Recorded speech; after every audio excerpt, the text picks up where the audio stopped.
ಕೇಳಿಸ್ಕೊಂಡ್ರಪ್ಪ? ಮಾವಂಗೆ accident ಮಾಡಿದಾರಂತೆ ಇವನು. ನನ್ನ ಜೀವನನು ಹಾಳು ಮಾಡೋದಲ್ದೆ ಈಗ ಸುಳ್ಕೆ ಸಾಕ್ಷಿ ನನ್ನ ಒಳಗ್ ತಳಕ್ ನೋಡ್ತಿದ್ಯಾ? ಸರ್, ಸಮರ್ಥ ಅಂದ್ರೆ ನಾನೇ. ಆದ್ರೆ ನೀವ್ ಹೇಳಿರೋ ಯಾವ ಆಕ್ಸಿಡೆಂಟು ನಾನ್ ಮಾಡಿಲ್ಲ ಸರ್. ನೀವು ವೆಂಕಟಪ್ಪ ಅವ್ರನ್ನ ಅಂಗಡಿಯಿಂದ ಫಾಲೋ ಮಾಡ್ಕೊಂಡು ಹೋಗಿ ಆಕ್ಸಿಡೆಂಟ್ ಮಾಡಿದ್ಯಾ ಅಂತ ಕಣ್ಣಾರೆ ನೋಡಿದವರು ಸಾಕ್ಷಿ ಹೇಳ್ತಿದ್ದಾರೆ.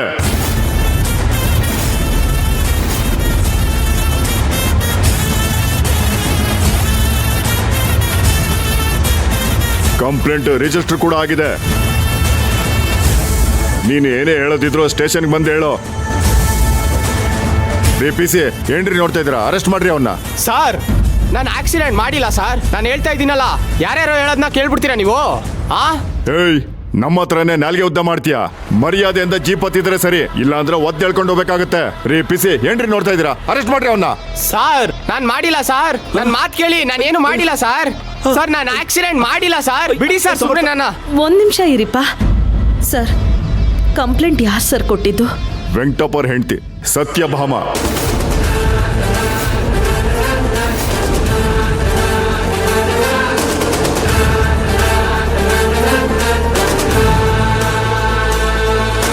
ಸರ್, ಆ ಸತ್ಯಭಾಮ ಅವ್ರಿಗೆ ಈ ಮನೆಯವ್ರನ್ನ ಕಂಡ್ರೆ ಆಗೋದಿಲ್ಲ ಸರ್. ಅದಕ್ಕೆ ಕಂಪ್ಲೇಂಟ್ ಕೊಟ್ಟಿದ್ದಾರೆ. ನಮ್ಮ ಹುಡುಗ ತಪ್ಪು ಮಾಡಿರೋದಿಲ್ಲ ಸರ್. ನೋಡಿಮ್ಮ, ಕಂಪ್ಲೇಂಟ್ ಕೊಟ್ಟ ಮೇಲೆ ಆಕ್ಷನ್ ತಗೊಳ್ಳೋದು ನಮ್ ಡ್ಯೂಟಿ.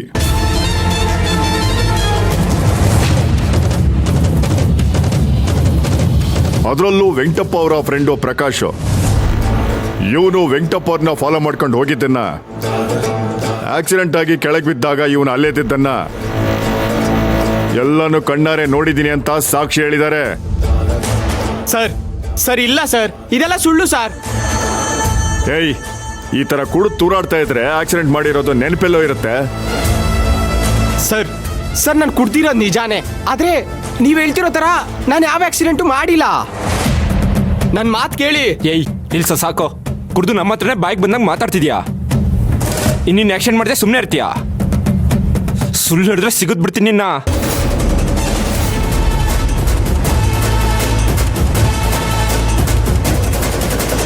ಸುಳ್ಳು ಹೇಳ್ತಿರೋದು ನಾನಲ್ಲ, ನೀನ್ ಹೆಂಡತಿ. ಟೈಲರ್ನ ನನ್ನ ವಿರುದ್ಧ ಸಾಕ್ಷಿ ಹೇಳ್ಸಿ ಅವ್ರ ಚಿಕ್ಕಮ್ಮನ ಹತ್ರ ಕಂಪ್ಲೇಂಟ್ ಕೊಡ್ಸಿದ್ದಾರೆ. ಅದು ಸುಳ್ಳು ಕಂಪ್ಲೇಂಟು. ಇನ್ಸ್ಪೆಕ್ಟರ್, ಕರ್ಕೊಂಡೋಗಿ ಇವನ್ನ ಸುಮ್ಮನೆ ಬಿಟ್ಬಿಡಿ. ಫಸ್ಟ್ ಹೇಳ್ಕೊಂಡೋಗಿ. ಪಿಸಿ ಏನ್ರಿ ನೋಡ್ತಾ ಇದ್ದೀರಾ? ಹೇಳ್ಕೊಂಬಿಡ್ರಿ ಅವನ್ನ. ಸರ್ ಪ್ಲೀಸ್ ಸರ್, ಹೇಳ್ಕೊಂಬಿಡ್ರಿ ಅವನ್ನ. ಸರ್ ಬಿಡಿ ಸರ್. ಬಿಡಿ ಸರ್, ಅರೆಸ್ಟ್ ಮಾಡ್ಬಿಡಿ ಸರ್. ಅವನ ಹತ್ರ ನಾನು ಸ್ವಲ್ಪ ಮಾತಾಡ್ಬೇಕು. ರೀ ನೀವೇನೇ ಹೇಳದಿದ್ರು ಸ್ಟೇಷನ್ ಬಂದ್ ಹೇಳಿ.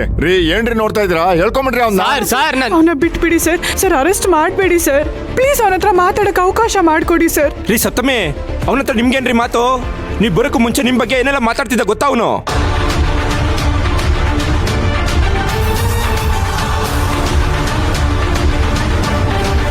ಏನಾದ್ರೂ ಮಾತಾಡ್ಕೊಳ್ಳಿರಿ, ಈಗ ಅದು ಮುಖ್ಯ ಅಲ್ಲ.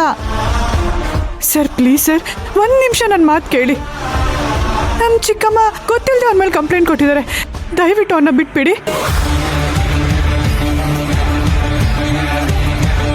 ನೋಡಿಮ್ಮ, ಯಾರೇ ಕಂಪ್ಲೇಂಟ್ ಕೊಟ್ರು ನಾವು ಆಕ್ಷನ್ ತಗೊಳ್ಳೇಬೇಕು.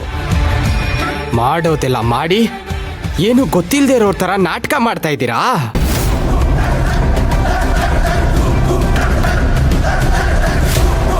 ಇದಕ್ಕೆಲ್ಲ ಮುಂದೆ ನೀವು ಉತ್ತರ ಕೊಡ್ಬೇಕಾಗತ್ತೆ. ನೋಡ್ತಾ ಇರಿ. ನೀವು ಉತ್ತರ ಕೊಡೋ ತರ ನಾನು ಮಾಡೇ ಮಾಡ್ತೀನಿ.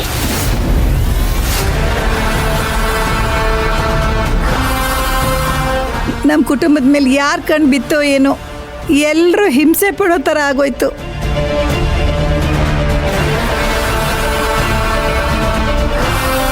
ಅಳ್ಬೇಡ ಆಚಿ, ಇದಕ್ಕೆಲ್ಲ ಕಾರಣ ಈ ಮಹಾತಾಯಿ ಕಾಲ್ಗುಣದಿಂದಲೇ.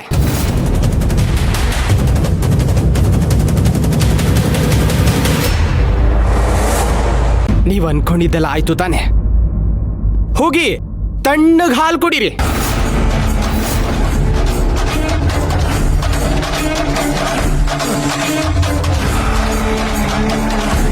ಏಯ್, ಬಿಟ್ರೆ ಅವನು ಇನ್ನೂ ಮಾತಾಡ್ತಾ ಇರ್ತಾನೆ. ಹೇಳ್ಕೊಂಬಿಡ್ರಿ ಅವನ್ನ. Sir sir sir sir please sir. Sir sir ನನ್ನ ಮಾತು ಕೇಳಿ. ಸರ್ ನನ್ನ ಮಾತು ಬಿಡಿ ಸರ್. ನನ್ನ ಸಮರ್ಥ ಸರ್ ಸರ್ ಸರ್ ನನ್ನ ಮಾತು ಕೇಳಿ. ಬೇಡ ಸರ್ ಬೇಡ ಸರ್ ಮಾತ್ ಕೇಳಿ ಬಿಟ್ಬಿಡಿ ಸರ್ ಅವ್ನ sir please sir sir sir ಬಿಟ್ಬಿಡಿ ಬೇಡ ಸರ್ ಸರ್ ಅವ್ನ್ ಬಿಟ್ಬಿಡಿ ಸರ್ ನಾನೇನು ಸಮರ್ಥ ಮಾಡಿಲ್ಲ ಸರ್ ಸಮರ್ಥ ಸಮರ್ಥ ಸಮರ್ಥ ಸಮರ್ಥ ಸಮರ್ಥ ಅಯ್ಯೋ ಸಮರ್ಥ ಸಮರ್ಥ ಸಮರ್ಥ ಅವ್ನು ನೋಡಿದ್ರೆ ಮಾವನ್ ಗುದ್ದಿ ಆಕ್ಸಿಡೆಂಟ್ ಮಾಡಕ್ ನೋಡಿದಾನೆ ನೀವು ಅವನ ಪರವಾಗಿ ಮಾತಾಡ್ತೀರಲ್ಲ. ರೀ ಅವನೇ ಅಪ್ಪಂಗೆ ಆಕ್ಸಿಡೆಂಟ್ ಮಾಡಿರೋದು ಅಂತ ಇನ್ನೂ ಕನ್ಫರ್ಮ್ ಆಗಿಲ್ಲ. ಪ್ರಕಾಶ್ ಅವ್ರ ಕಣ್ಣಾರೆ ನೋಡಿದಾರಂತಲ್ಲ. ಹೌದು ರೀ, ಅಪ್ಪಂಗೆ ಆಕ್ಸಿಡೆಂಟ್ ಆದಾಗ ಸಮರ್ಥಲ್ಲಿದ್ದನ್ನ ಪ್ರಕಾಶ್ ಅಂಕಲ್ ನೋಡಿದ್ದಾರೆ. ಅದನ್ನ ನನಗೆ ಹೇಳಬೇಕಾದ್ರೆ ಚಿಕ್ಕಮ್ಮನ್ನ ಕೇಳಿಸ್ಕೊಂಡು ಹಿಂದೆ ಮುಂದೆ ನೋಡದೆ ಕಂಪ್ಲೇಂಟ್ ಕೊಟ್ಟಿದ್ದಾರೆ. ಆದ್ರೆ ಸಮರ್ಥ ಆಕ್ಸಿಡೆಂಟ್ ಮಾಡಿರೋದು ಅಂತ ಪ್ರಕಾಶ್ ಅಂಕಲ್ ನೋಡಿಲ್ಲ. ರೀ ಅವನು ಇದ್ದಾನೆ ಅಂದ್ಮೇಲೆ ಅವನೇ ತಾನೇ ಆಕ್ಸಿಡೆಂಟ್ ಮಾಡಿರ್ತಾನೆ. ನೋಡಿ ನಿಮ್ಮ ಚಿಕ್ಕಮ್ಮ ಕಂಪ್ಲೇಂಟ್ ಕೊಟ್ಟಿರೋದು ಕರೆಕ್ಟಾಗೇ ಇದೆ. ಅವ್ನು ಮಾಡಿರೋ ತಪ್ಪಿಗೆ ಅವ್ನಿಗೆ ಶಿಕ್ಷೆ ಆಗ್ಲೇಬೇಕ್ರಿ. ವಿಷಯ ಹೆಂಗ್ ಗೊತ್ತಾ, ನಿಮ್ಮಲ್ಲಿರೋ ಕೋಪನ ಅವನ ಮೇಲೆ ತೋರಿಸಿದಾನೆ ಅಷ್ಟೇ. ರೀ ಅವ್ನಿಗೆ ನೀವು ಕರುಣೆ ತೋರಿಸ್ಬೇಡ್ರಿ. ಇಲ್ಲ ರೀ, ಸಮರ್ಥಗೆ ನನ್ನ ಮೇಲೆ ಕೋಪ ಇರ್ಬೋದು, ಆದ್ರೆ ಅಪ್ಪಂಗೆ ಆಕ್ಸಿಡೆಂಟ್ ಮಾಡಿ ಅವ್ರನ್ನ ಕೊಲೆ ಮಾಡೋ ಮಟ್ಟಕ್ಕೆ ಹೋಗಿರಲ್ಲ. ಸಮರ್ಥ ಅಂತ ಹುಡ್ಗನೂ ಅಲ್ಲ ರೀ. ಹೌದು ಸಪ್ತಮಿ, ನೀ ಹೇಳ್ತಾ ಇರೋದು ನಿಜ. ಏನೋ ಕೇಳ್ಗಾಲ ಹೀಗೆಲ್ಲ ಮಾಡಿಸ್ಬಿಡ್ತು. ಅವನು ತುಂಬ ಒಳ್ಳೆ ಹುಡುಗ.